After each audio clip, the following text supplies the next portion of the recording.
Une histoire politique du monde. L'histoire de l'humanité est celle de l'évolution du malheur. Au commencement des temps, l'homme ou la femme individuelle était l'autorité gouvernante sur Terre. Cette autorité n'avait pas d'émotion, pas de passé, pas de préférence et aversion, pas de malheur ni d'intérêt personnel. Chaque individu était responsable de lui ou d'elle-même d'une façon qui est inimaginable aujourd'hui. Aucun concept de masse n'existait, aucune idée de ce qui pourrait être bien ou pas bien pour les autres, pour la société, pour le monde ou même pour soi-même. Le bien seul n'existait pas. Aucun bien n'est considéré au futur. Le bien, l'unique bien, était perçu, réalisé ou reconnu à l'instant dans l'individu. Et il se reconnaissait par l'absence de malheur en l'homme ou en la femme. Ce n'était donc pas un bien, comme nous concevons le bien aujourd'hui, il ne pouvait être donné à un autre ni partagé avec quelqu'un qui ne le possédait pas. Cela aurait signifié créer un autre bien, un bien secondaire ou notionnel qui n'existe pas maintenant. Chacun était responsable de son propre bien. C'était une autorité absolument individuelle et juste. On prenait simplement la responsabilité du bien dans l'instant, c'est-à-dire l'absence de malheur en soi-même. Et tout ce qui en découlait était naturellement juste ou bien. Comme quiconque ou chacun pouvait le faire et le faisait, l'excuse de ne pas le faire n'existait pas. Par conséquent, les notions de bien des masses, du bien social ou de la famille ou même de l'égalité sociale n'avaient aucun sens. Si tous sont égaux devant le bien intemporel intérieur, tous sont égaux également devant le déroulement dans le temps du bien extérieur. Ce qui se passe est alors juste et reconnu comme étant juste et ne laisse aucune place au doute ni au malheur. Ces derniers habitants de la Terre étaient libres de malheur ou d'émotion parce qu'ils n'étaient pas identifiés à leur corps physique animal, la source de toute émotion, de tout malheur. Ils utilisaient leur sens pour percevoir l'émerveillement naturel de l'existence sur Terre, mais ils étaient détachés de ceci. Ils gardaient la connaissance de soi d'être là en vie ou la conscience à l'intérieur du corps et au-delà des sens. Et dans cette connaissance de soi, ils savaient que ce qu'ils percevaient par l'intermédiaire du corps, le ciel et la terre, n'était qu'un minuscule fragment représenté dans le temps de l'univers intemporel de la vie intérieure. Les premiers terriens sont vous et moi maintenant à une autre époque. L'homme et la femme aujourd'hui sont presque totalement identifiés et attachés émotionnellement à leur corps animal. Cela signifie qu'ils acceptent la nature mortelle du corps comme la leur propre, accompagnée de sa peur justifiée de la mort et de sa vision extrêmement limitée de la vie. Cela les contraint à se comporter selon la psychologie rudimentaire de l'animal, et cela crée des problèmes. Le corps animal, en se cachant sa propre vulnérabilité, trouve son confort et sa tranquillité d'esprit dans la notion de masse, d'appartenance au troupeau.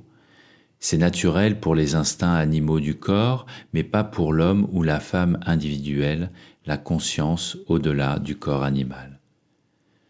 Quand il y a identification au corps, l'individualité disparaît. Les terriens originaux étaient des individus détachés de leur corps, mais toujours à l'intérieur de celui-ci. Ainsi, quand la Terre était gouvernée par ces personnes, il n'y avait pas de gouvernement collectif ou de règles tribales. Et elle n'était pas gouvernée par une seule personne privilégiée, chef ou roi. Chaque individu gouvernait en se gouvernant lui-même. Il n'y avait pas de place pour la responsabilité collective, la tentative malencontreuse de produire un bien secondaire et notionnel. Une autorité semeuse de discorde et perturbante de la sorte aurait été fondamentalement irresponsable. La seule et unique responsabilité que l'homme et la femme portaient était envers la vie. Cela signifiait garder le malheur et l'émotion de l'instinct tribal, craintif, hors de soi-même. Cela ne nécessitait aucune consultation, aucun consensus, aucune division, aucune décision, aucun avenir, aucun temps. C'était fait maintenant. Étant libre du malheur, chaque homme et chaque femme était la joie pure et vive. Conscient de cette joie, comme aucun animal instinctif ne peut l'être, chacun était responsable de la joie de toute la vie sur terre en refusant simplement d'avoir du malheur en soi. Car la vie sur terre souffre uniquement du malheur de l'homme. Quand celui-ci est joyeux à l'intérieur, rien ne souffre, lui-même y compris. À cette époque, toute la vie se manifestant malgré tout extérieurement d'une façon discrète en une myriade de formes physiques était unie à la conscience de l'homme et à son sens intérieur de la responsabilité, l'éternelle joie d'être lui-même dans une existence si merveilleuse. Il était la conscience intemporelle matérialisée dans le temps, le miracle qu'est l'homme. Incarné dans de magnifiques corps masculins et féminins, il était la fleur, la tête entièrement consciente de la lignée de toutes les espèces terrestres instinctives et admirables de la terre. Il sentait et percevait sa nature en tant que joie et béatitude intérieure, une perception continue à l'intérieur de lui-même, indépendante de ses sens physiques, et pourtant reflétée au travers de ses sens par chaque forme naturelle de cette terre exquise. En vérité, l'homme était le souverain de la terre, l'unique autorité et la seule puissance nécessaire pour maintenir et préserver la joie de la vie sur terre. Sur terre, l'humanité était et est au paradis. L'homme n'avait aucun désir d'exclusivité, ni aucune peur, car celle-ci ne surgit que de la peur tribale de la mort du corps. Ainsi, l'immortalité, la justice, la vérité, l'amour, la vie et la loi étaient inséparables de la joie et de la félicité inhérentes à sa nature. La société d'aujourd'hui, organisée comme une nécessité d'apporter une sorte de justice, de loi ou de vérité extérieure à l'individu, aurait été impensable. En réalité, on n'avait pas pensé à penser. L'homme et la femme ne pensaient pas, car la pensée ne surgit qu'à l'instant où la joie de vivre naturelle est absente.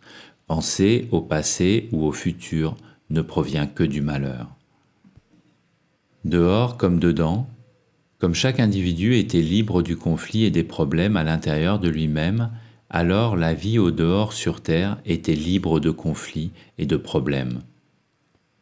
Aujourd'hui, la société entière est psychiquement possédée par le malheur et perdue dans son identification au corps.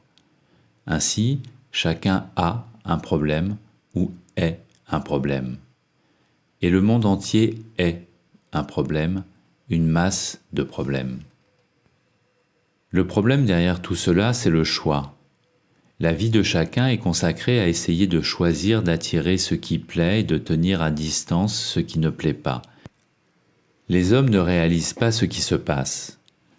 Leurs préférences et aversions sont des réactions impérieuses issues de la peur tribale et instinctive liée au corps, devenue gênante par l'identification de la conscience de l'homme avec son corps. Comme les préférences et aversions se multiplient et deviennent plus subtiles dans la vie de chacun, il en est de même des choix, des pensées et des problèmes. Cette subtilité croissante est considérée comme le progrès culturel. Mais en réalité, il s'agit là d'une sophistication injustifiée qui ne rime à rien des instincts animaux, l'évolution ou l'expansion de ces derniers étant ainsi contrainte de se faire par l'identification de la conscience immortelle à un corps mortel. Cette sophistication engendrera la peur notionnelle des autres troupeaux, les autres nations, et conduisit au développement de la bombe et autres armes de génocide. Plus récemment, elle engendrera une notion contradictoire, une concentration globale pour la sécurité de tout le troupeau humain, des masses mises maintenant en danger par les mêmes appareils thermonucléaires considérés auparavant comme des forces de dissuasion. Les deux notions opposées de ce qui est bien, la survie de l'humanité ou ma survie personnelle, déchirent constamment les hommes et les femmes, les divisent en eux-mêmes et dans la société. Depuis que le corps animal ne peut plus connaître le seul et unique bien, il doit continuellement courir après des biens notionnels et secondaires qui ne peuvent jamais être réalisés parce qu'ils n'existent que dans le malheur. Le malheur est l'évolution de quelque chose d'entièrement sinistre et étranger à la vie sur Terre. Cette chose n'existe pas. Elle ne parvient à exister que par l'identification inconsciente des hommes et des femmes individuels à leur corps. Quelque chose d'étranger est arrivé sur Terre. La chose est extracosmique, extérieure au cosmos immédiat dont l'humanité fait partie. Pour la réalité de notre cosmos, c'est un parasite inférieur. Et pourtant, son existence au sein de l'homme et de la femme a créé le monde psychique de la vie après la mort et a avili leur liberté originelle ainsi que leur état spirituel primitif. La mort n'existe pas et n'a jamais existé. Mais cette chose a créé l'illusion et la peur de la mort, et par conséquent, le besoin de son contraire, une existence après la mort. Car pour que l'homme et la femme puissent revenir à l'état originel et pur de la vie au-delà de l'existence du malheur, ils doivent reprendre possession du royaume psychique, leur propre subconscient ou psyché dans lequel le malheur est logé. Ils doivent le faire de leur vivant en pénétrant consciemment dans leur subconscient pour le débarrasser de ce parasite envahisseur. Le processus commence dans votre propre expérience, avec la perception de l'existence de cette chose à l'intérieur de vous, ainsi que de son fonctionnement. L'étranger, c'est le temps et la pensée elle-même. L'étranger extracosmique apparaît dans le mental, dans chaque mental, comme l'attachement au temps. Ceci se manifeste par la notion d'âge, la relation de cause à effet et le principe de l'évolution et de l'histoire. Ainsi, il s'exprime lui-même dans tout développement logique reliant le passé au présent. L'étranger, c'est le penseur dans l'homme ou la femme raisonnable. Il est entièrement faux. Il est faux parce qu'il contraint l'homme et la femme à raisonner et à croire que le présent dépend du passé ou qu'il en est la conséquence. Il les trompe en leur faisant penser ou croire que l'état originel et intemporel de joie, de félicité et de liberté infinie peut uniquement être atteint dans le temps et pas maintenant.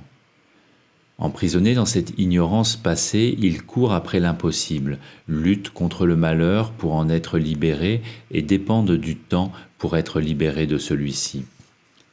L'étranger se trouve dans tout ce qui est pensé ou ressenti. Il est logé en tout, sauf dans la perception de la félicité intérieure ou la joie naturelle sans objet. Et c'est dans cette perception seule que l'homme et la femme sont débarrassés de l'étranger.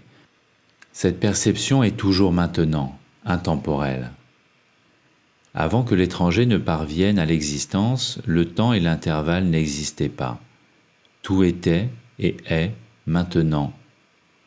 L'homme percevait en direct la beauté ou la réalité de la terre à travers sa perception de l'instant éternel à l'intérieur de lui.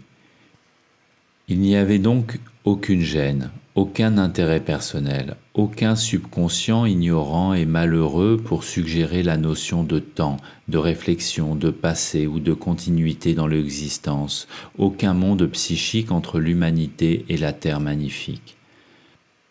Tout était et est immédiatement, intermittent, toujours neuf, la conscience éternelle de la terre elle-même, présente dans la perception de l'homme comme la propre perception de l'homme. Sans existence passée ni subconscient entre la terre et l'éternel, il n'y avait pas d'évolution. L'évolution ou le changement commença à se manifester uniquement lorsque la force étrangère du temps parvint à l'attention de l'homme et l'attacha à ses impressions du passé. À partir de ce moment-là, l'homme commença à perdre sa perception intérieure, son seul et unique bon sens, sa perception du seul et unique bien. Comme la conscience intemporelle ne pouvait tolérer l'étranger, il fut immédiatement expulsé. Il forma alors la subconscience, le subconscient humain situé au sommet de la conscience intemporelle. Cependant, l'intelligence étrangère s'est fait avec le temps son impression du sens intemporel du seul et unique bien. Mais comme ce n'était qu'une impression du bien et non la chose réelle, elle se différencia inévitablement en plusieurs biens secondaires, plusieurs sens secondaires qui avec le temps apparurent comme les organes physiques sensoriels de l'ouïe, du goût, de l'odorat, de la vision et du toucher. Cette manifestation des sens marqua le début de l'évolution des espèces et l'expression extérieure sur Terre d'un monde psychique.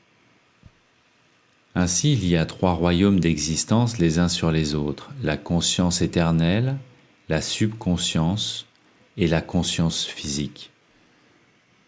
Cela a pris d'immenses périodes de malheur, la souffrance de toute la vie dans le temps, pour évoluer en ce que nous connaissons aujourd'hui comme les 5 organes des sens humains rassemblés dans la tête sous la forme d'oreilles, d'yeux, de nez, de palais et de peau.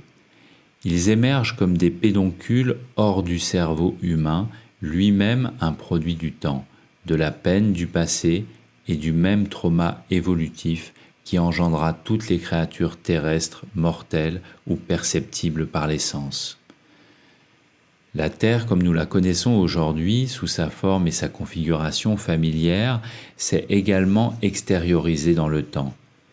Elle est l'expression physique, de niveau plus haut, de la psyché terrestre originelle, de l'intemporel et de l'immuable, l'éternel.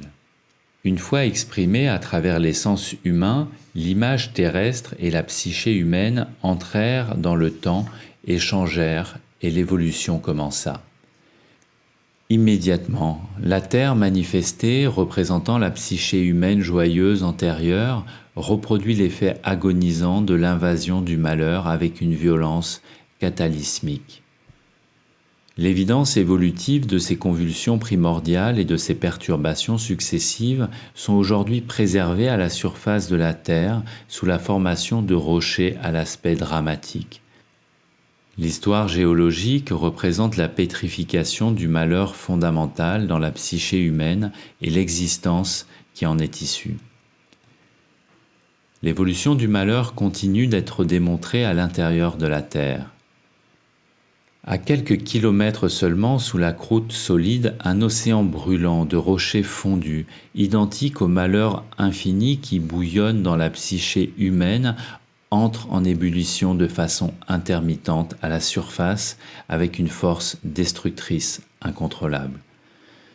Pour le moment, l'évolution géophysique ou la manifestation de la Terre sont stables et on pourrait dire qu'elles sont achevées. Il en est de même pour l'évolution organique des espèces qui a culminé avec le cerveau et le corps humain. Quand le royaume physique fut achevé, le malheur étranger évolua par un autre moyen, le cerveau malheureux de l'humanité avec ses peurs, doutes, violences, cruauté, avarice, isolement, dépression, colère et désespoir. Les multitudes d'émotions du subconscient s'exprimèrent dans les gens de la Terre comme les masses inconscientes, une inconscience qui s'amoncelle. Comme les hommes et les femmes trouvent le confort, l'excitation et une identité personnelle dans leurs innombrables émotions, ils se soustraient à leur propre vérité par les activités inconscientes pratiquées par les masses. Mais les masses n'existent pas. Comme le malheur qu'elles représentent, elles ne sont qu'un rêve rassurant du cerveau humain, une notion qui a évolué à partir du cerveau animal instinctif qui trouve sa sécurité et son identité au sein du troupeau. Dans le rêve inconscient des masses, l'homme et la femme peuvent s'accrocher au malheur jusqu'à ce qu'ils meurent, incapables d'exister comme des individus. En vivant, ils ne viennent jamais réellement à la vie, ils pensent seulement qu'ils le font. Ils vivent non comme des individus, mais au travers de l'instinct et de la notion de troupeau. Seul l'individu possède dans cette existence le pouvoir de venir à la vie au-delà du troupeau. Aucun espoir pour le troupeau. Les masses n'ont pas d'espoir. Les masses vivent toujours d'espoir. Dans le monde moderne occidental, on pensait que la démocratie rendrait chacun heureux, avec bon espoir. L'introduction de la démocratie représentative fut la première tentative concrète des gens malheureux pour trouver le bonheur. Par la voie démocratique, chaque homme pouvait exprimer son malheur en choisissant un homme ou un parti malheureux afin d'exprimer pour lui son malheur et d'autres partis malheureux. Ces partis malheureux, en travaillant ensemble de façon malheureuse, auraient pu créer le bonheur. Tel fut le concept, tel fut l'espoir. L'obtention du droit de vote a, en effet, permis aux masses malheureuses d'exprimer leur malheur. Mais comme les masses n'existaient pas, leur vote, comme on peut le prédire, n'a aucun effet. Les hommes n'en furent pas plus heureux, leur malheur pas diminué. Puis, il y a moins d'un siècle, ils découvrirent soudainement que le sexe opposé, le partenaire féminin de leur malheur, n'existait pas démocratiquement. Alors ils donnèrent aussi le droit de vote à son malheur. Chacun, maintenant, pouvait exprimer son choix malheureux et chacun serait heureux. Ainsi l'espérait-on. Mais cela ne fonctionnait pas non plus. Les hommes et les femmes étaient toujours malheureux. Alors les deux sexes commencèrent à s'affairer. Tandis que la femme essayait d'apporter sa contribution malheureuse au bonheur non existant de la démocratie, l'homme vantait fièrement les mérites de ce système aux habitants malheureux d'autres pays qui, comme lui, n'existent pas réellement. Ils étaient si affairés à défendre leurs intérêts personnels malheureux qu'ils manquèrent totalement de saisir la terrible vérité de ce qu'ils avaient fait. Tout le pouvoir vient des gens. Pour la démocratie représentative, l'homme et la femme avaient volontairement et à jamais abandonné la responsabilité de leur malheur. Durant des milliers d'années passées à essayer de venir à bout de son malheur, l'homme n'avait jamais fait quelque chose d'aussi stupide et irresponsable. Ce fut une transition graduelle et insidieuse jusqu'à ce point. Mais maintenant, sous l'apparence d'une action progressive, l'individualité de l'homme et de la femme a disparu dans l'ignorance des masses. À travers les âges, des hommes violents et malheureux détruisirent et saisirent des biens, torturèrent des ennemis et prirent des esclaves. Sous le règne d'innombrables rois et tyrans malheureux, l'homme accepta le fait que son sort malheureux lui appartenait et s'en occupa du mieux qu'il put. Il n'avait jamais donné volontairement le droit à d'autres hommes malheureux de le rendre malheureux, mais maintenant il l'avait fait. En fait, durant sa longue histoire, l'homme est fréquemment mort pour défendre ce droit, cette extraordinaire responsabilité au pouvoir intérieur, plutôt que de le céder à qui que ce soit. Il l'appelait son honneur ou son intégrité. Pour lui, ce pouvoir était Dieu. Dans ce pouvoir, seule résidait son individualité. Et lui seul, l'individu, pouvait en ou y répondre, personne d'autre que lui. Car ce n'était pas un Dieu ou un bien notionnel comme un Dieu ou le bien le sont devenus aujourd'hui. C'était un état de vie, l'être intérieur, son propre être, la présence indubitable de sa légitimité d'être. En ces temps reculés, la vie en tant que sensation d'être vivant était beaucoup plus vitale pour l'homme. Il n'était pas la créature mentale vivant principalement dans sa tête qu'il est aujourd'hui. Il possédait beaucoup moins d'informations notionnelles et théoriques sur sa façon de vivre et beaucoup plus de connaissance de la vie, la connaissance de lui-même. Il recevait l'information de l'intérieur de lui-même. Mais au cours des siècles, alors qu'il dégénérait lentement vers la folie de la démocratie et la notion que la liberté pouvait être atteinte au travers des autres, il remarqua une indignité intérieure grandissante, en conflit avec sa propre légitimité d'être.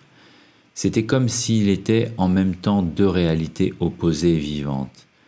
Et en raison de son état de conscience supérieur, il le ressentait plus intensément que nous pouvons le ressentir aujourd'hui. Après un long intervalle de dégénérescence progressive de conscience en conscience de soi, l'homme nomma ce combat intérieur sa conscience. À partir de là, le combat n'était plus réel, car maintenant, la connaissance intérieure du bien lui manquait et la lutte de sa conscience n'était rien d'autre qu'un combat confus entre les notions variées du bien et du mal que d'autres avaient introduites en lui.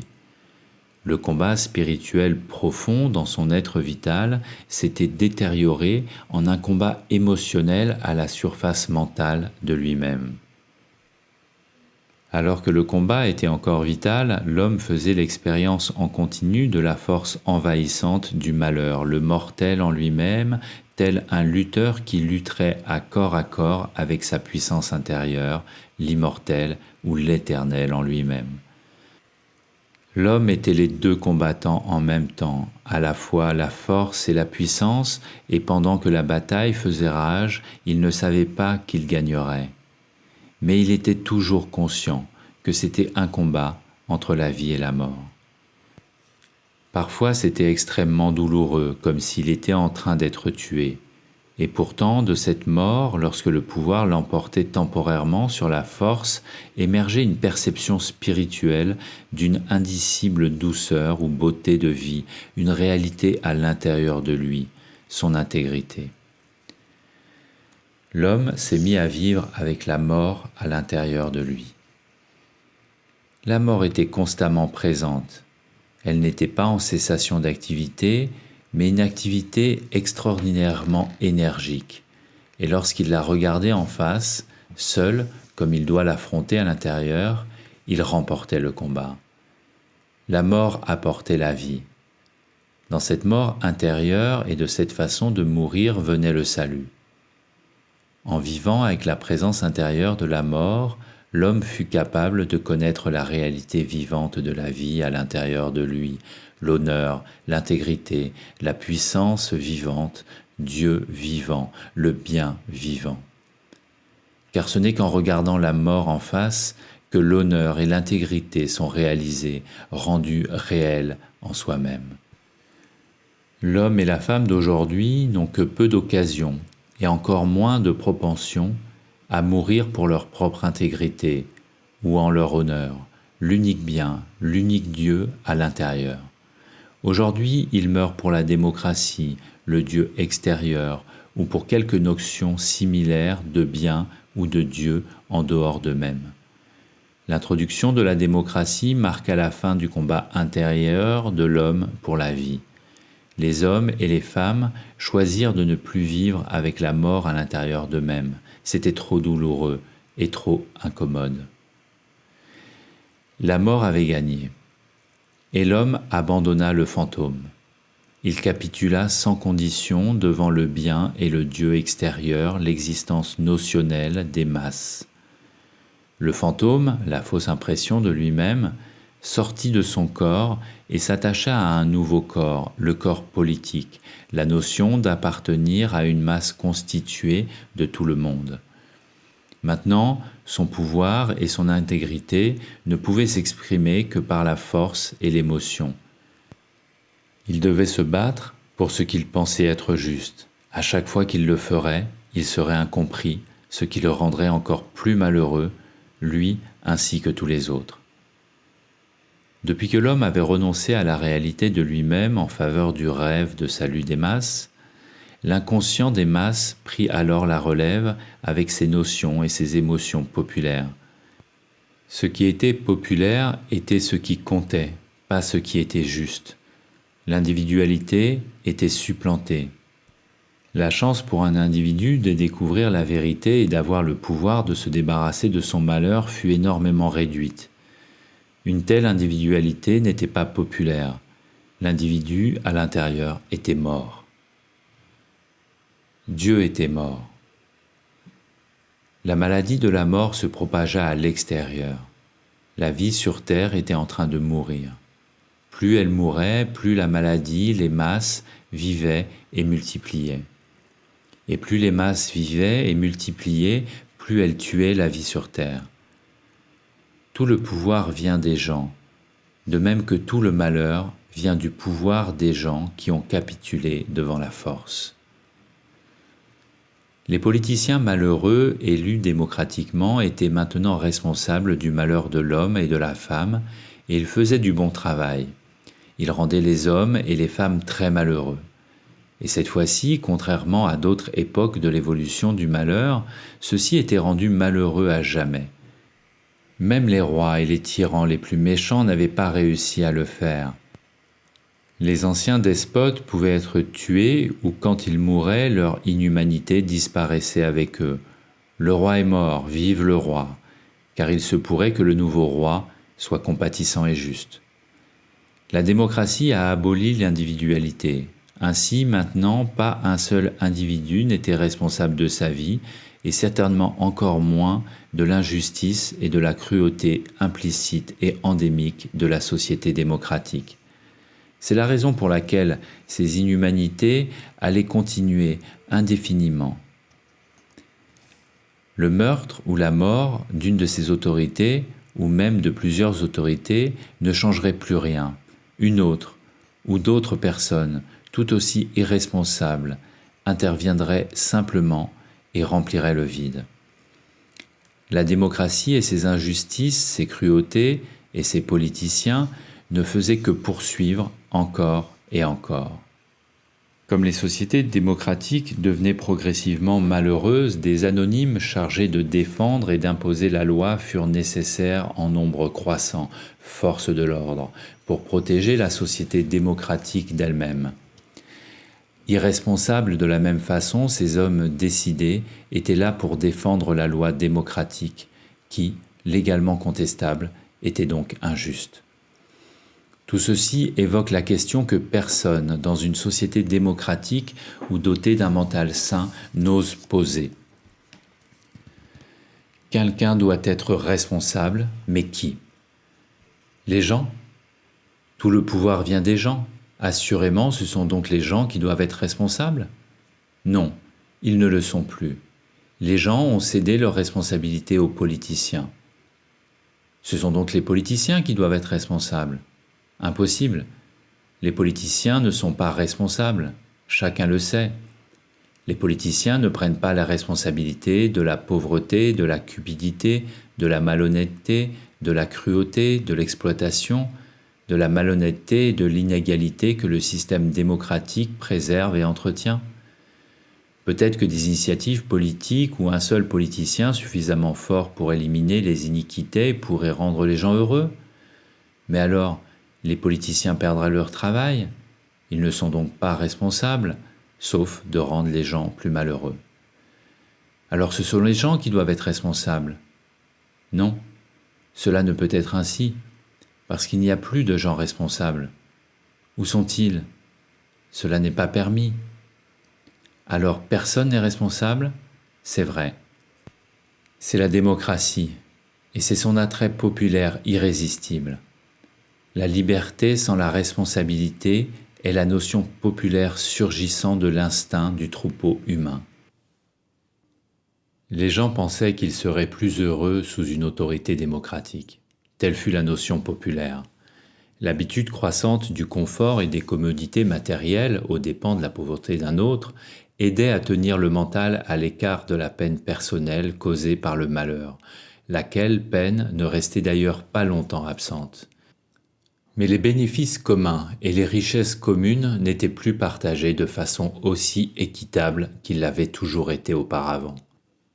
La notion populaire que la justice et le bonheur avaient augmenté était juste deux faux arguments supplémentaires inventés par l'homme pour compenser le fait d'avoir perdu le contact avec l'intégrité, l'honneur ou Dieu à l'intérieur de lui. Si la justice et le bonheur avaient été en augmentation, alors chacun aurait dû aller bien.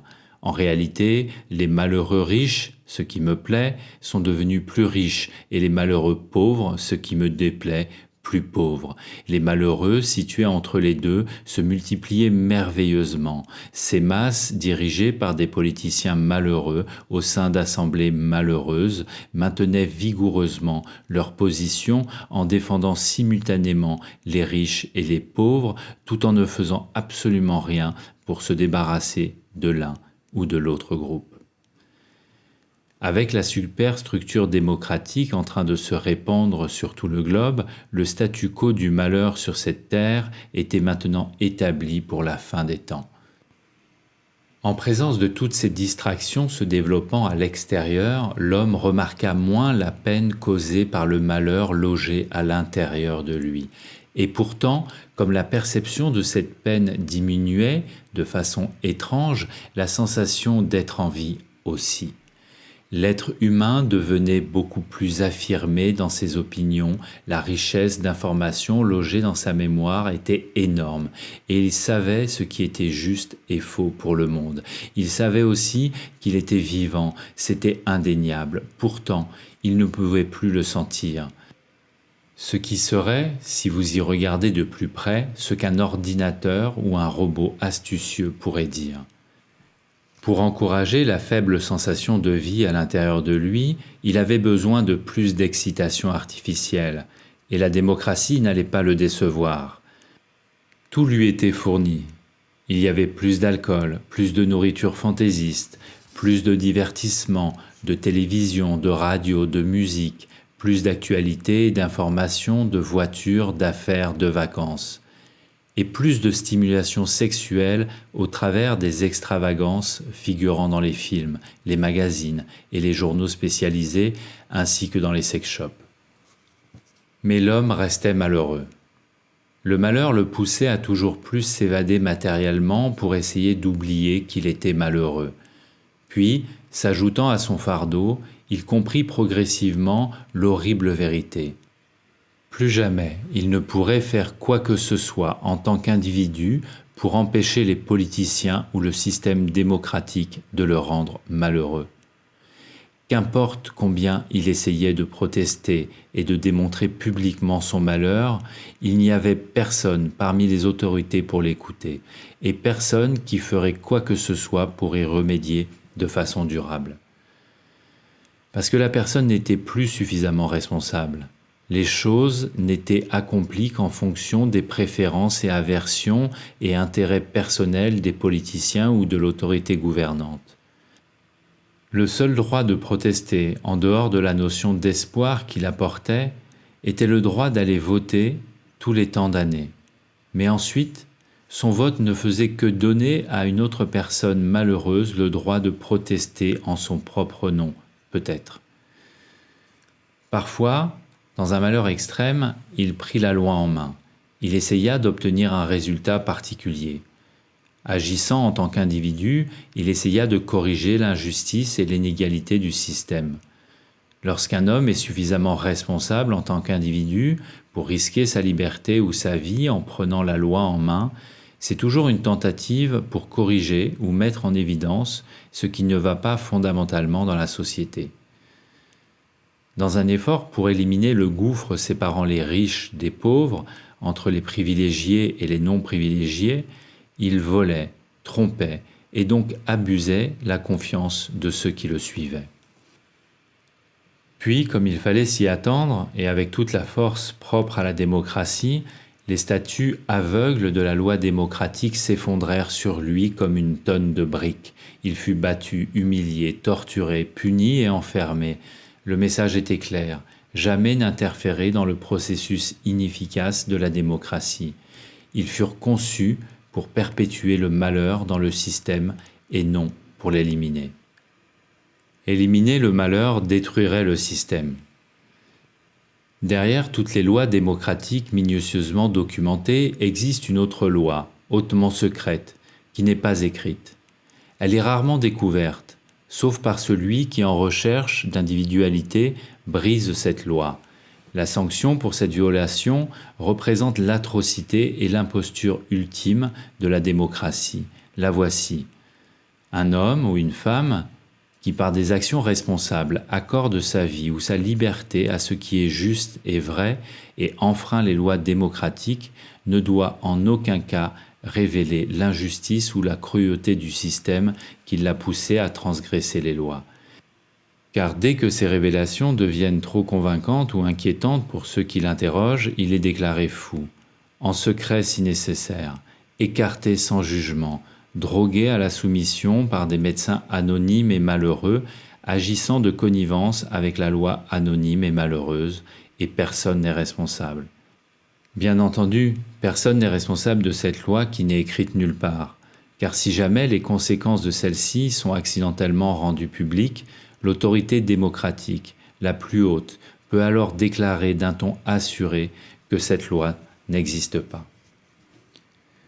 Ainsi, l'homme qui avait pris la loi en main fut puni parce qu'il avait agi en tant qu'individu et que cela ne pouvait être toléré.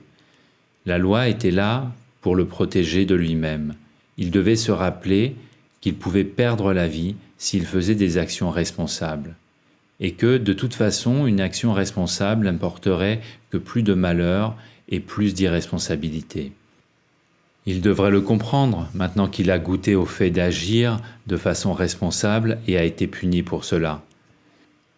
S'il devait absolument corriger des injustices, il devrait le faire de façon irresponsable, en agissant secrètement, en se déguisant, en décevant et en condamnant les autres, en se présentant sous un faux jour et en mentant de façon que personne ne suspecte ses intentions. Il pouvait tricher, piller, exploiter, injurier, excroquer ou voler, mais il ne devait jamais se faire attraper. Et la justice dans tout cela? Tant qu'il s'en sort, avec ses actions irresponsables, la société démocratique peut également s'en sortir avec son irresponsabilité. Cette situation était tout à fait tolérable, en réalité essentielle. La loi démocratique ne punit que ceux qui se font attraper. En fait, dans la société démocratique, les transgresseurs de loi sont aussi indispensables que ceux qui appliquent la loi. La loi existe uniquement pour permettre à ces deux minorités de se bagarrer, faisant ainsi diversion sur ce qui se passe réellement. Pour le reste des gens, cela constitue une liberté d'action tout azimut, un concours ouvert à tous. Prenez tout ce que vous pouvez sans être attrapé et appelez cela soit la compétition saine, soit du socialisme. Le décret démocratique. N'oubliez jamais que vous avez volontairement cédé aux politiciens et à leur intérêt personnel votre droit d'être un individu. Vous devez en vivre avec les conséquences jusqu'à votre mort. Il n'y a pas d'échappatoire possible à la démocratie, en dehors du fait même de s'en évader. Tout cela est d'ailleurs fourni. Conformez-vous au bien et au mal qui sont établis pour vous. Comprenez que vous faites partie des masses, que la loi représente les masses, le troupeau inconscient, et que les masses ne doivent jamais être dérangées par une action responsable. Mettez-vous dans la tête qu'il est interdit à quiconque d'être responsable dans une société démocratique. De cette façon seulement, les masses peuvent être protégées d'avoir à faire face aux malheurs sur terre. Les masses sont l'imbécile humain d'un Dieu irresponsable. La vérité du mode de vie démocratique. Seul l'individu souffre, jamais les masses, parce que les masses n'existent pas, sauf en tant que notion dans les rêves de l'individu. En éliminant l'individu pour le remplacer par la notion ou le rêve des masses, il n'y a plus personne pour souffrir. C'est la philosophie du mode de vie démocratique. C'est également la philosophie ou la vérité du communisme, de chaque dictature, de chaque régime. Car dans l'évolution du malheur sur Terre, qui est l'histoire de l'humanité, tous les systèmes produisent le même résultat, la tyrannie sans fin du malheur. Dans le mode de vie démocratique, l'homme découvrit qu'il avait le droit de critiquer les autres et les rendre responsables de son malheur. Il appela cette nouvelle liberté la liberté de parole. En réalité, c'était un euphémisme condescendant qui permettait de rendre quelqu'un d'autre responsable de son malheur. De cette notion insensée de liberté survint la quintessence de l'irresponsabilité et de la tromperie, la presse contemporaine. Voici enfin le défenseur de la démocratie, la voix des masses, le porte-parole de l'irresponsabilité de l'homme envers l'homme.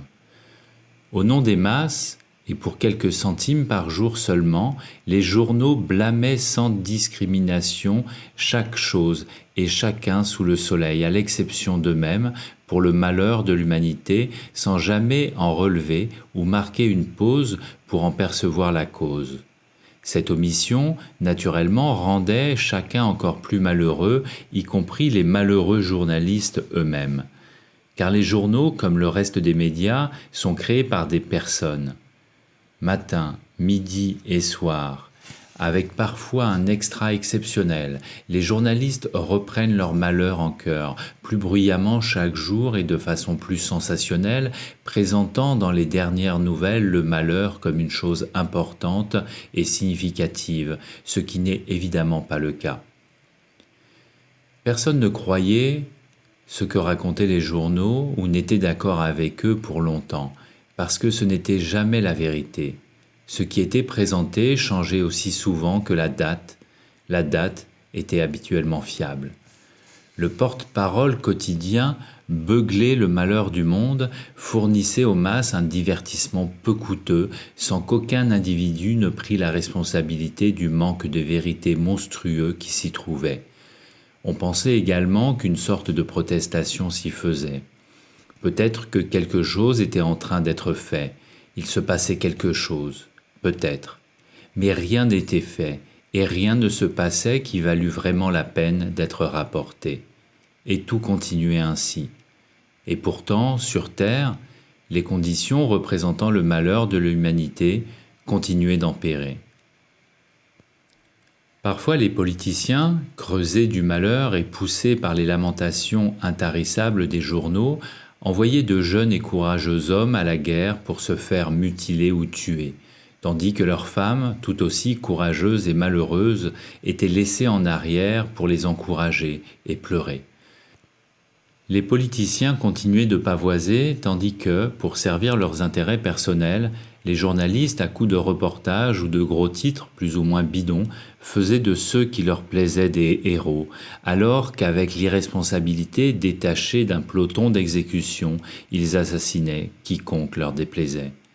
Dieu sauve la reine, ou le roi, et les gens alors. Ils ne comptaient pas vraiment, personne n'existe pour longtemps.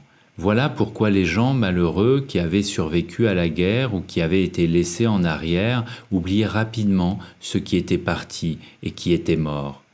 Et de toute façon, ils oubliaient bientôt ce que les guerres étaient supposées représenter, à la gloire de nos chers disparus, lesquels. Les choses se poursuivaient pour le mieux sur terre, de façon très malheureuse en vérité. Rappelez-vous que tout le pouvoir vient des gens. Et toutes les forces du malheur proviennent du pouvoir auquel les gens ont renoncé. Pendant que les gens se cachaient derrière l'irresponsabilité des masses, l'évolution du malheur se poursuivait, en particulier par l'intermédiaire des journalistes qui se dissimulaient de façon irresponsable derrière leur diffusion et leurs estimations à grand tirage. La presse autorisée à duper tout le monde tout le temps. La société démocratique s'était maintenant inventé un nouveau dieu en or et une idole sacrée, la liberté de la presse, ce qui signifie avoir la permission d'éviter chaque jour la vérité et de faire retomber la responsabilité du malheur du monde sur tout ce qui existe, y compris la mort et la guerre. La liberté de la presse était un slogan qui à l'origine fut inventé par les politiciens pour tromper les gens qu'ils étaient censés représenter. Cela signifiait simplement avoir la liberté de publier, sans poser de questions, les préférences et aversions de l'autorité gouvernante. Cette autorité, évidemment, était faite de politiciens et de leurs intérêts personnels. Les politiciens choisirent astucieusement le mot « liberté » afin de sous-entendre que ce qui était imprimé était la vérité. Et le public croit toujours ceci. Si ça se trouve dans les journaux, ça doit être vrai. en dépit de l'expérience souvent contraire faite par la plupart de ceux déjà cités dans les journaux. Au début, sous un air de pseudo-respectabilité publique, les politiciens contrôlaient et utilisaient les journaux en exerçant le poids de leur nouvelle autorité démocratique. Mais en raison de leur duplicité et de leur stupidité évidente, cela commença à s'amenuiser. Ainsi, ils soudoyèrent les journalistes pour qu'ils restent tranquilles ou ne mentionnent les autorités que sous un jour favorable. Ils y parvenaient en faisant à ces derniers des confidences et en leur partageant des secrets anonymement imputables qui leur avaient été confiés. Tout cela faisait la une des journaux et créait bien sûr encore davantage de malheur. La malhonnêteté ne disparaît que lorsqu'il n'y a plus personne pour s'emparer du butin. En modifiant tranquillement ou en échouant dans leur volonté de modifier la législation, les politiciens parvinrent à favoriser les journaux en donnant une légalité servile à leur statut de n'être responsables ni de devoir rendre de compte à personne. Les politiciens avaient maintenant deux visages, l'un pour le public qui ne les connaissait pas et l'autre pour la presse qui les connaissait. Ceci conduisit à la supercherie de faire aux journalistes des rapports de manière inofficielle ou de parler dans le dos du public. Une grande conspiration moderne avait commencé. Le gouvernement de la presse conspirait contre les gens. Au travers de l'attitude responsable qu'ils affichaient en public et de connivence avec les journaux, les politiciens démocratiques furent capables d'institutionnaliser leur plus brillant mensonge, la notion de l'intérêt public. En affirmant que tout ce qui leur plaisait ou leur déplaisait était dans l'intérêt du public, les journaux et les législateurs se trouvèrent ensemble, en mesure de servir et de protéger leurs propres intérêts personnels et mesquins, et en même temps de dire qu'ils agissaient au nom de la notion la plus large et la plus à propos, le bien de tous. Bien sûr, ceci est faux, car le bien public ne peut être servi que par un individu affranchi du malheur. Institutionnaliser cette brillante fiction ne fut qu'une dissimulation consommée, le paroxysme du subterfuge et de la magouille. Mais entre tous, les conspirateurs y arrivèrent. Tout ce que les politiciens et la presse faisaient maintenant pouvait être exprimé et fait dans l'intérêt du public. Si ceci ne pouvait être approuvé, il ne pouvait pas non plus être désapprouvé. C'était une question d'opinion ou d'interminables débats. Comme seuls les médias et les politiciens possédaient les moyens de diffuser leurs opinions, leurs préférences et aversions, et la possibilité de débattre de ce qui leur plaisait et de ce qui leur déplaisait, tout allait bien. L'intérêt public, le mensonge, était servi. Tout malheur réside dans la répétition. Auparavant, dans l'histoire, la conspiration contre le peuple venait des gouvernements et des dirigeants religieux, du roi et de l'Église. Afin de gagner le contrôle émotionnel des masses, les prêtres mal intentionnés avaient institutionnalisé une fiction encore plus séduisante, la notion qu'un sauveur, un Dieu, ou bien Dieu unique, pouvait exister à l'extérieur de l'individu, dans l'instant, que cela pouvait contenir une vérité ou quelque chose d'essentiel venant du passé, et qu'un credo, une croyance, un prêtre ou un livre étaient nécessaires pour le trouver. L'individu qui vivait en présence de la mort et lui faisait face à l'intérieur de lui avait trouvé son sauveur et sa crucifixion dans la mort et l'agonie intérieure. Même si chaque notion de ce qui est bien et de ce qui est mal luttait en lui contre cette vérité. Mais les notions malsaines des prêtres s'infiltrèrent finalement dans l'homme en devenant sa propre conscience du bien et du mal. Dans leur attachement malheureux au monde, les prêtres corrompirent l'homme en lui faisant croire qu'il y avait un sauveur, une crucifixion et une résurrection à l'extérieur de lui-même. Néanmoins, au cours des très nombreuses années qui passèrent, l'autorité des prêtres ou de l'Église, basée sur l'émotion et l'imposture, perdit inévitablement de sa force et ne parvint plus longtemps à escroquer et à tromper les nouvelles générations. Une force sous une nouvelle forme, étaient nécessaires pour duper l'humanité et permettre à l'histoire ou à l'évolution du malheur de se répéter. En vendant leur âme aux médias, les politiciens en fournirent l'opportunité. Le spectre du malheur, qui était passé de l'homme au corps politique, s'infiltrait maintenant dans le corps à sensation des médias, les personnes les plus malheureuses parmi les malheureuses.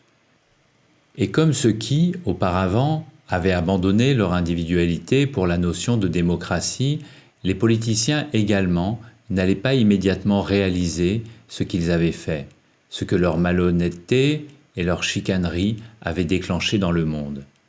Car rien n'allait avoir de conséquences aussi abominables. Les propriétaires des médias et leurs journalistes s'emparèrent du droit de parler directement au nom des masses malheureuses, et en même temps, ils décidèrent de ce qui devrait leur être dit ou non. Les politiciens rusés avaient au moins eu une certaine autorité sur les gens, mais les médias ne possédaient pas cette même autorité. C'était l'usurpation outrageuse des droits supposés démocratiques par une tranche totalement irresponsable de gens malheureux. Il s'agissait là d'hommes et de femmes entraînés à l'habituelle distorsion de présenter la non-vérité comme étant la vérité et à rendre chacun malheureux, eux-mêmes y compris. Rien ne rend l'homme plus malheureux que la non-vérité prise pour la vérité. Les seules nouvelles qui sont nouvelles et réelles sont celles qui concernent la cause du malheur et la façon de s'en débarrasser. Cela seulement est la vérité. Mais tout ce dont les médias se nourrissent et qui les font prospérer, les crimes, les cambriolages, les viols et les guerres, les opinions, les souffrances et les problèmes, la cupidité, la corruption, l'esclavage, la maladie, la violence, la mort et le chagrin, sont tous des effets du malheur et non sa cause. Rapporter, enquêter, discuter et exposer les faits du malheur à longueur de journée est aussi chimérique et dépourvu de sens que de répéter inlassablement et de différentes façons que l'eau est humide. L'eau est humide. Et l'existence est le malheur. La question intelligente est pourquoi l'existence est le malheur ? Pourquoi l'eau est humide ? Et puisqu'il s'agit d'une question intelligente, il n'y a pas de réponse, seulement une solution. L'eau est humide seulement quand vous y entrez ou lorsqu'elle entre en vous. L'humidité n'est pas l'eau. L'humidité est un effet. En fait, l'eau est la vie.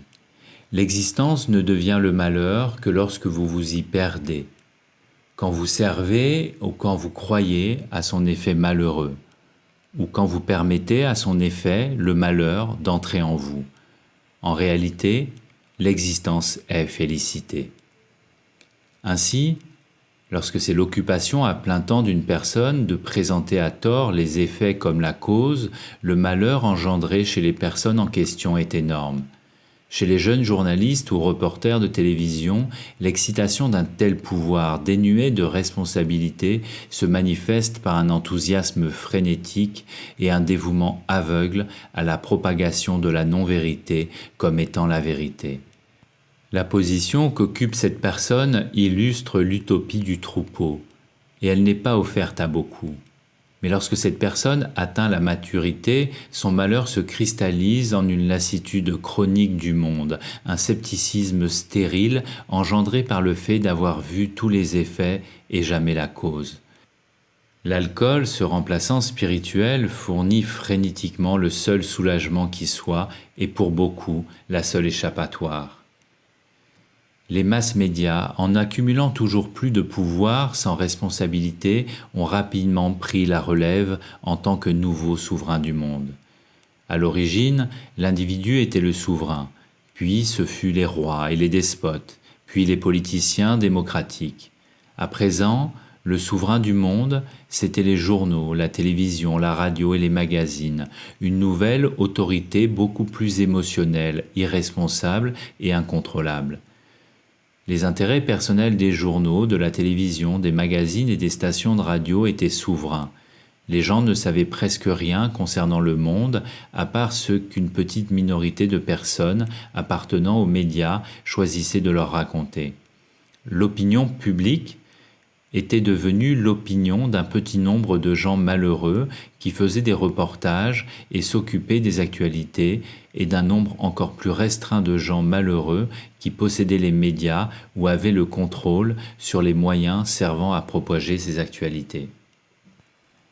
L'intérêt public dépendait de ce sur quoi ce petit groupe décidait de fixer capricieusement son attention afin de l'amplifier pour le rendre important. Pas une seule personne dans les médias n'était responsable ou capable de rendre des comptes. Chaque action, commentaire ou reportage était dit être dans l'intérêt du public, ou pouvait faire l'objet d'un débat peu concluant avec d'autres hommes et femmes irresponsables et incapables de rendre des comptes à personne. La démocratie, ce sont les médias. La prise de pouvoir des médias fut possible grâce à l'effroi et la cupidité des politiciens ainsi qu'à la tromperie scandaleuse qu'ils avaient initiée et légitimement instaurée. La liberté de la presse dans l'intérêt du public. Cela fut répété suffisamment souvent pour que les masses désespérées finissent par y croire et que les politiciens, dépendants de ce mensonge, soient en mesure de le soutenir publiquement et constitutionnellement. Pour leur infamie d'avoir vendu le peuple à la presse, les politiciens eurent à payer un prix épouvantable. Jusqu'à la fin des temps, ils seraient persécutés par leur nouveau maître. À juste titre ou à tort, cela était sans importance. Plus jamais les propriétaires des médias ou leurs journalistes ne laisseraient les politiciens en paix, à moins que ces derniers n'acceptent des compromis ou ne fassent rien. Tout politicien serait traqué dans sa vie privée, puis crucifié publiquement jusqu'à ce qu'il vende à nouveau son âme aux médias ou qu'il l'abandonne. Et cela pourrait se passer chaque jour dans n'importe quelle démocratie du monde. Et particulièrement si le politicien proposait de faire quelque chose de bien en éliminant certains mots fondamentaux de la société démocratique. Le mensonge du public était maintenant complet. Le public n'était pas les gens. Les gens sont le bien caché derrière la corruption du public. Certains politiciens, toujours rusés mais intuitivement plus près du bien des gens, s'aperçurent de la vérité de ce qui était en train de se passer, mais ils furent impuissants à perdre la parole, car il n'y avait qu'au travers des médias que l'on pouvait s'exprimer. Et vous ne pouvez pas demander aux cambrioleurs d'appeler la police. Les politiciens étaient malhonnêtes et lâches ou opportunistes et hypocrites, mais ils connaissaient leurs imperfections. Ils savaient toujours ce qu'ils faisaient. Beaucoup d'entre eux savaient qu'il existait quelque part un bien supérieur, mais aucun n'était prêt à mourir pour le trouver en lui-même. Ils se contentaient d'un bien secondaire et ils étaient ainsi contraints d'accepter un compromis avec la notion de bien de quelqu'un d'autre, puis de quelqu'un d'autre, encore, et ainsi de suite. Jusqu'au moment où ce qu'ils faisaient, aussi longtemps qu'ils étaient capables de le faire, ne contiennent presque plus rien de bien. Ce qu'ils savaient d'ailleurs. Ils faisaient de leur mieux dans la circonstance en acceptant des compromis. Les gens des médias, cependant, étaient totalement ignorants de ce qu'ils faisaient, l'ignorance aveugle vouée à rester aveugle et ignorante. Le bien était dans ce qu'ils faisaient. Ils servaient la vérité, ils servaient le public, ils croyaient en eux-mêmes. Ainsi, ils ne posaient jamais de questions, ni sur ce qu'ils faisaient, ni où ils allaient. Il n'y a pas de plus grande ignorance, pas de plus grande irresponsabilité. Parfois, au cours de l'évolution du malheur, l'armée intervint et arracha aux politiciens malheureux et aux médias en délire le droit de gouverner. L'armée les réduisit en silence ou suspendit leur activité. Et pour un temps, il n'y eut apparemment pas de malheur à propos duquel parler. Ceci rendit chacun vraiment très malheureux, y compris l'armée dont la force réside dans le fait de n'avoir jamais à prétendre être responsable de quoi que ce soit. Lorsque l'armée essaie d'être responsable de quoi que ce soit en dehors de la force, elle devient politique et malhonnête. Elle perd sa route, sa force et se détruit d'elle-même. Quand il n'y a aucun autre pouvoir que celui de l'armée, ce qui est inévitable lorsqu'elle prend le pouvoir, elle devient corrompue, politique et injuste. La force doit toujours obéir au pouvoir. C'est dans tous les cas une dégénérescence lorsque la force n'obéit pas au pouvoir. Voilà ce qui se cache derrière toute l'histoire. La première irresponsabilité a été suivie de la perte de leur propre pouvoir par les gens. La notion grégaire des masses, l'invention de la démocratie, les politiciens infidèles et les médias ignorants. Avec l'exemple de l'armée, nous pouvons presque boucler la boucle. L'armée est la force elle-même, la force des armes, l'ultime violence physique des masses inconscientes, le troupeau. L'armée est si éloignée de la vérité que finalement, elle devient une proche représentante de celle-ci. La vie ou la mort, maintenant, pas de temps, aucune considération, aucun problème, rien entre eux. La pure force n'est ni juste ni injuste. La force est la force. On doit y obéir, sinon la punition, c'est la mort. C'est la vertu de la pure force. On sait exactement à quoi s'en tenir. Il n'y a rien entre la pure force et la mort, aucun compromis. Obéissez instantanément ou mourrez. Aucun choix, aucune complication, aucune émotion. La pure force ne fait pas de prisonniers, elle est sans considération. L'armée ne perd sa pure force, sa puissance réelle, que lorsqu'elle s'alourdit de considération, lorsqu'elle fait des prisonniers et feint d'en être responsable. Sa force réside dans le fait de n'être responsable de rien, si ce n'est de tuer l'ennemi ou de le forcer à obéir. Dès que l'obéissance est implicite par le nombre de prisonniers qu'elle a fait ou que la victoire est totale, l'armée n'a plus rien à faire. La paix la rend émotionnelle, peu sûre d'elle, et incertaine quant à ce qu'il va falloir faire ensuite. En temps de paix, la force de l'armée s'épuise et le pouvoir des gens revient, mais pas pour longtemps. Les prisonniers, évidemment malheureux, sont libérés et réintègrent la population. Dans leur malheur, les gens cèdent leur pouvoir aux politiciens malheureux et deviennent les masses réduites à l'impuissance, et l'armée devient le prisonnier malheureux des politiciens, la pure force entre les mains de la force corrompue. Alors, une fois de plus, l'armée prend le pouvoir, en temps de paix comme en temps de guerre, et devient pour un temps de nouveau la pure force. Pas de prisonniers, pas de prison, pas de compromis, pas de considération, pas de discussion, pas d'échappatoire. La capitulation inconditionnelle seulement, ou bien la mort. Mais rien que pour un temps. Ce n'est qu'un répit avant que le cycle ne recommence. Il est impossible pour l'armée de réaliser que la force même est l'essence du malheur. Si elle le faisait, la force se transformerait en pouvoir. Les militaires déposeraient leurs armes en disant « Nous ne résolvons rien ». Les politiciens renonceraient à leurs promesses en disant « Nous ne pouvons rien faire ». Et les médias laisseraient tomber leurs mensonges au sujet de la liberté en déclarant « Nous n'avons rien à dire de plus jusqu'à ce que nous puissions dire la vérité ». Alors, la force du malheur, le Dieu isolé à l'extérieur de l'homme, ferait marche arrière dans sa direction. Pendant une courte période, ce serait l'enfer pour l'homme, mais seulement jusqu'à ce qu'il reprenne son pouvoir, le pouvoir d'être lui-même, d'être une fois de plus responsable de sa vie et capable de rendre des comptes quant à la joie de vivre sur terre. Comme c'est ainsi, dans le rêve de l'existence, lorsque l'armée n'occupe pas la place, les médias l'occupent par l'intermédiaire des politiciens, et chacun à son tour apportera à l'homme l'enfer jusqu'à la fin des temps. La propagation du malheur sur Terre s'intensifia par la prolifération des systèmes de télécommunication et par le croisement incestueux et mondial des préférences et aversions des médias.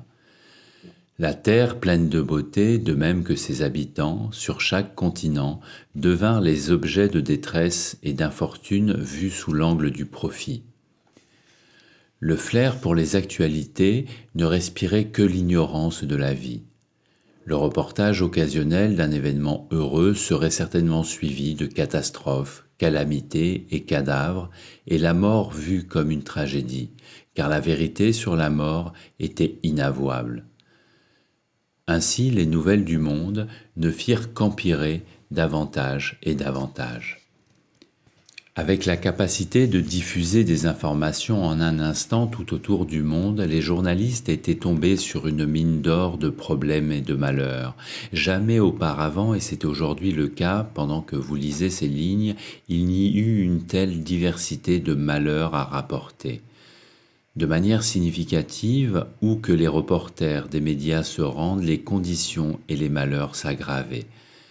Personne ne s'en rendait suffisamment compte pour le signaler ou y changer quoi que ce soit, car chacun pensait que les événements engendraient les nouvelles.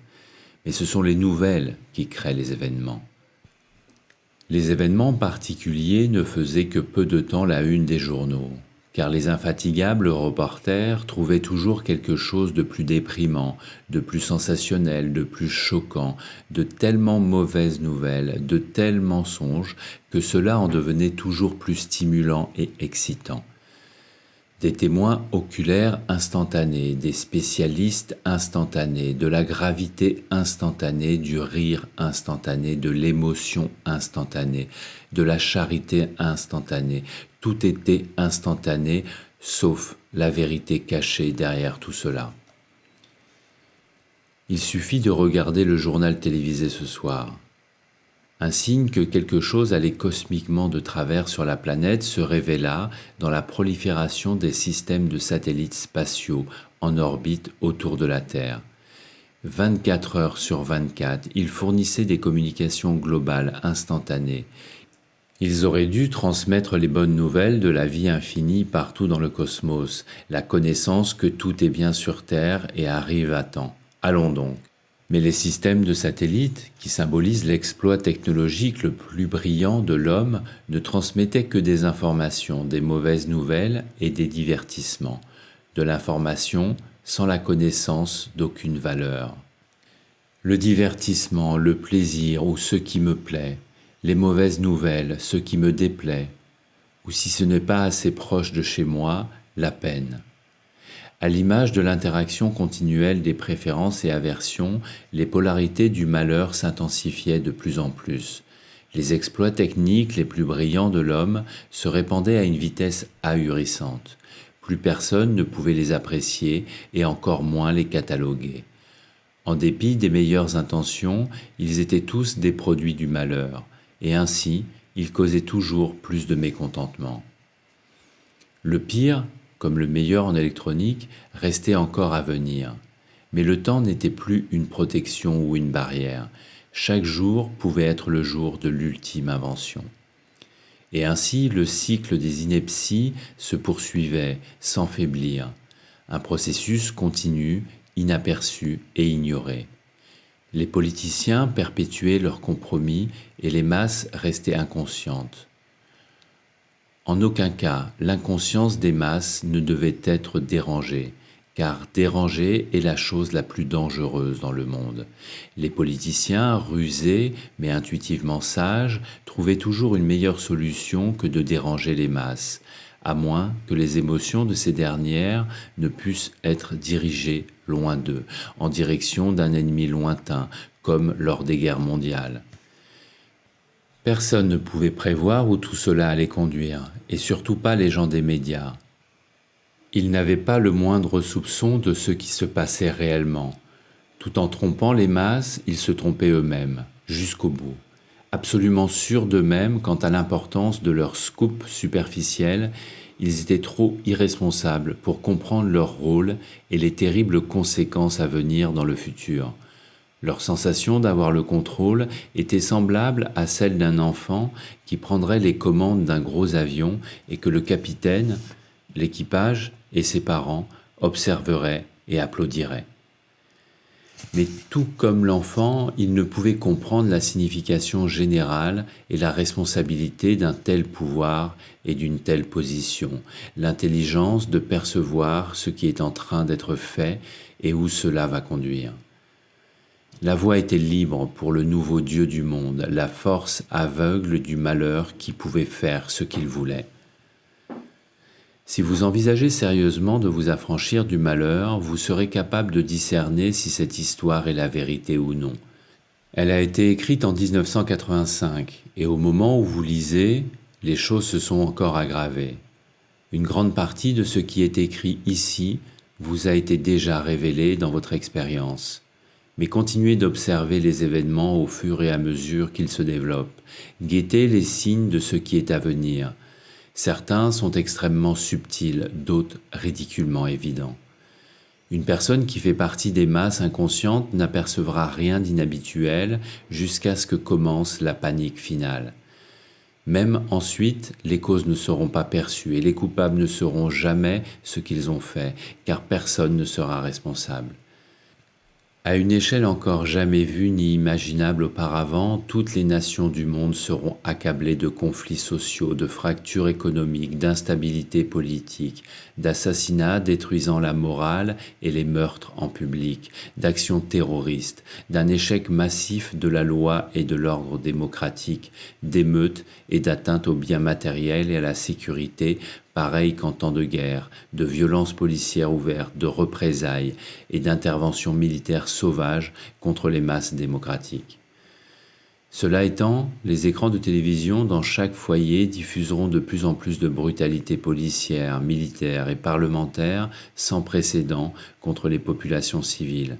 Tout ceci au nom du maintien de la loi et de l'ordre. Ces reportages filmés seront conçus inconsciemment parce que les médias ne savent pas ce qu'ils font pour habituer et endurcir les spectateurs à des actes de violence sans précédent qui se retourneront ensuite contre eux. Le public sera subrepticement préparé et éduqué à accepter les démonstrations outrageuses de cruauté et d'intimidation perpétrées par les autorités démocratiques. On lui fera croire que tout cela est énorme, nécessaire et louable. Si j'ai tort et suis insensé, cela ne se passera pas et n'est pas en train de se passer, mais continuez à regarder vos écrans de télévision sans pour autant vous habituer à la violence ou exercer ce que vous voyez. Des émeutes civiles dans tous les pays continueront à se multiplier dans un contexte caractérisé par une forte augmentation de méfiance internationale et de peur pour la survie nationale.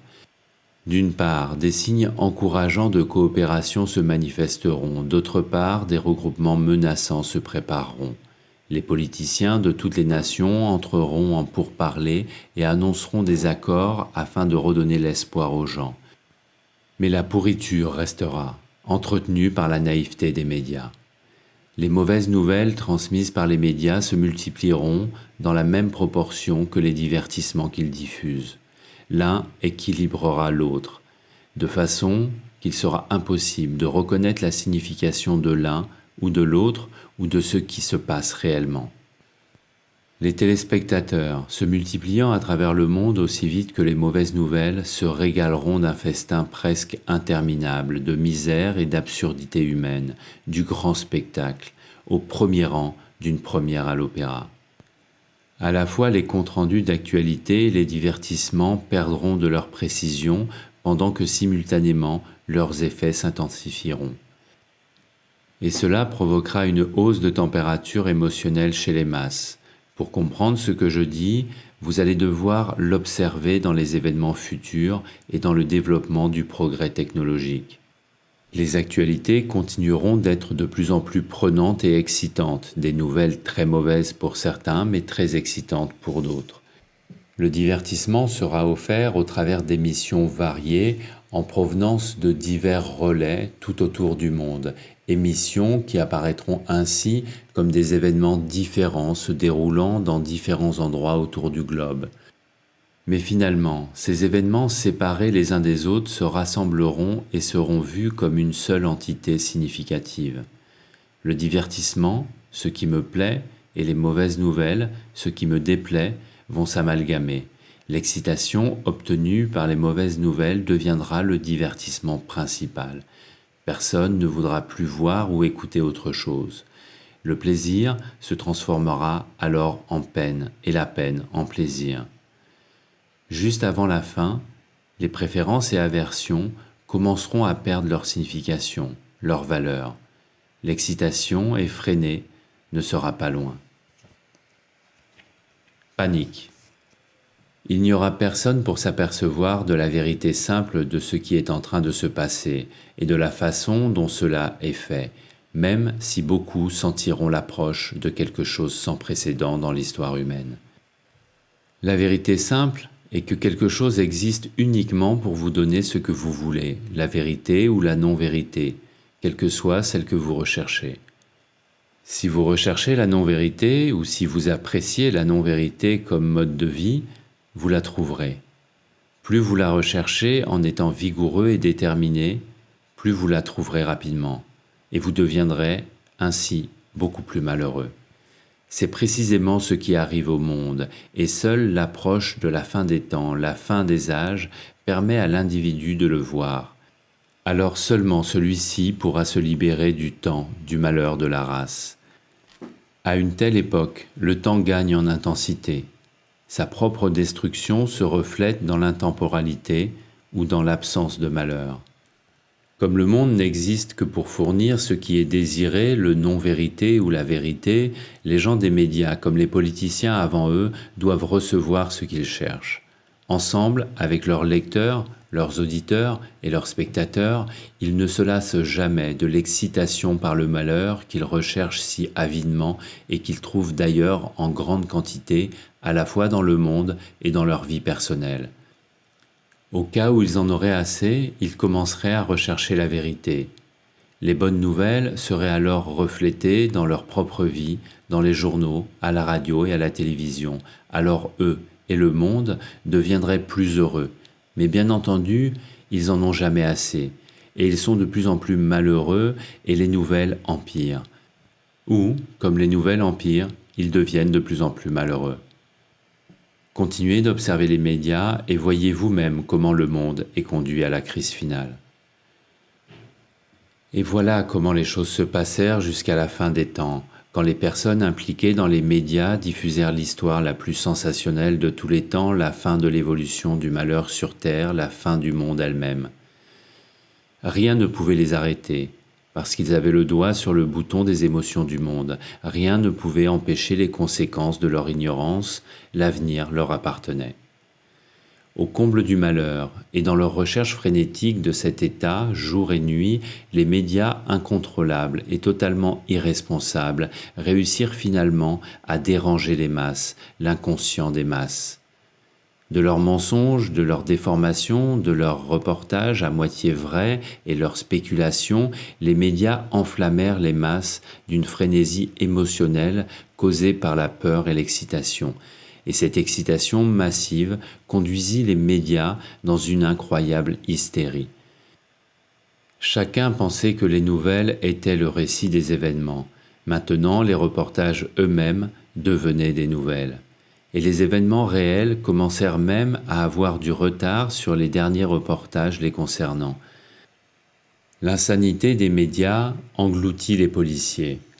La folie commença à rogner toute la société du globe, à l'est comme à l'ouest, fournissant aux armées en attente le prétexte pour le coup de force final, la solution finale. Les masses avaient été dérangées. Le géant, endormi du malheur, s'était réveillé. Les masses représentent l'inconscience fondamentale de la matière, l'atome lui-même, dans lequel la puissance de la création ou la force anéantissante de l'ignorance sont dissimulées.